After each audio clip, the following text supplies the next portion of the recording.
ICL 수술하는 거를 고를 때는 기본적인 거를 잘 신경을 쓰는지, 그 병원이 꾸준히 수술을 많이 하고 있는지, 어제도 환자를 보고 그제도 환자를 보고 꾸준히 ICL 수술이나 지속적으로 하고 있는지, 환자한테 맞춤으로 난시 ICL 같은 것도 제작해서 시간이 좀 걸리더라도 수술을 하는지, 그리고 수술하고 난 다음에도 관리가 잘 되는지, 이런 기본적인 거를 먼저 보고 의료기관을 정했으면 합니다. 안녕하십니까, 아이리움안과 최진영 원장입니다. 우리가 레이저 수술 같은 경우는 스마일 수술이나 라섹 수술 같은 경우는 각막을 깎는 수술인데요. 렌즈 삽입술, 그 중에서 이제 ICL 수술 같은 경우는 렌즈를 눈 안에 집어넣는 수술입니다. 특히나 이제 고도근시인 분들, 각막이 얇은 분들, 또는 각막에 혼탁 같은 게 있어서 각막을 깎지 못하는 분들, 많은 분들이 수술을 시행하고 있고, 우리 아이리움안과가 ICL 수술을 좀 더 안전하게 할 수 있는지, 그리고 프리미엄 안과, 프리미엄 병원이 되기 위해서 어떤 노력을 하고 있는지에 대해서 가장 기본적인 철학에 대해서 말씀드리고자 합니다.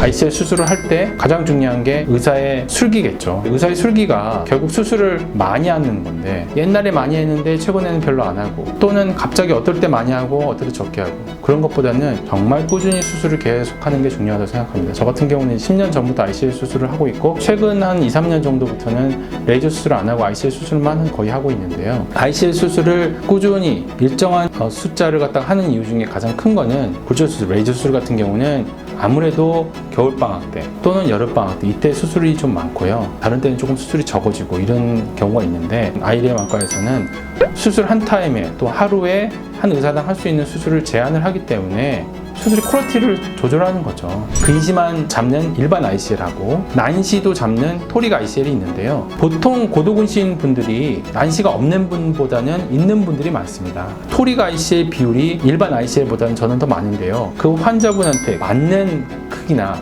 맞는 도수나 각도나 맞는 난시 정도로 주문 제작해서 쓰는 경우가 대부분입니다. 주문 제작 의뢰해서 2, 3개월 뒤에 하겠습니다. 그러면 어쩔 수 없이 수술이 뒤로 미뤄지겠죠. 그래서 미뤄지는 경우는 상당히 많습니다. 토릭이니까. 그렇지만 제가 수술을 해보면 각도가 다르다고 그걸 옆으로 삐뚤어서 온다든지 그런 것보다는 가능하면 180도 플러스 마이너스 5도 넘어가지 않는 정도가 가장 결과가 좋습니다. 수술하고 난 다음에도 수술이 잘 되는지 보는 것은 ICL 렌즈의 사이즈를 보는 것도 있지만, ICL 렌즈가 얼마나 센터링이 잘 잡혀 있는지, 중심에 얼마나 잘 들어가 있는지 보는 것도 굉장히 중요해요. 스닉네프 가지고 한번 쓱 보고 난 다음에 수술 잘 됐습니다, 그게 아니고, 수술하고 난 다음에 첫 1년 안에는 3개월이나 6개월 안에 검사를 여러 번 합니다. 특히 그 중에서 센터링이 좋은지, 특히 토릭 ICL 같은 경우는요, 렌즈가 중심을 잘 맞고 있는지, 이 렌즈가 잘 들어가 있는지 충분히 검사를 해줍니다. ICL 같은 경우 눈 안에 렌즈가 들어가기 때문에 눈 안에 염증이 생기는 건 더 무섭잖아요. 따라서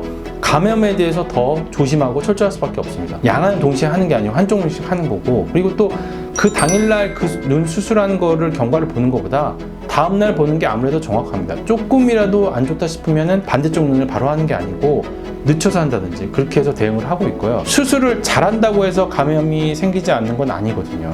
자기가 술기가 좋고 나 수술 잘해, 수술 많이 했다고 안 생기는 게 아니고, 얼마나 한 사람 한 사람한테 신경을 많이 써서 대비를 하느냐가 중요한 것 같습니다. 그래서 다행히 저는 크게 감염돼서 문제 생긴 경우가 지금까지 없었고요. 그리고 앞으로도 굉장히 조심할 거고, 한쪽씩 하고, 수술하기 전에도 이분 눈이 상태가 괜찮은지, 수술하고 난 다음에 안약을 잘 쓰는지 항상 모니터링을 하고 있고 관리를 잘 하고 있습니다. ICL 수술하는 거를 고를 때는 가장 기본적인 거를 갖다가 우리가 잘 신경을 쓰는지, 그 병원이 꾸준히 수술을 많이 하고 있는지, 수술 케이스가 많으면 당연히 좋겠죠. 하지만 옛날에 많이 했고 최근에는 적게 하는 거는 별 의미가 없다고 보고, 저는 꾸준히 어제도 환자를 보고 그제도 환자를 보고 꾸준히 ICL 수술이나 지속적으로 하고 있는지, 환자한테 맞춤으로 난시 ICL 같은 것도 제작해서 시간이 좀 걸리더라도 수술을 하는지, 그리고 수술하고 난 다음에도 관리가 잘 되는지, 이런 기본적인 거를 먼저 보고 의료기관을 정했으면 합니다.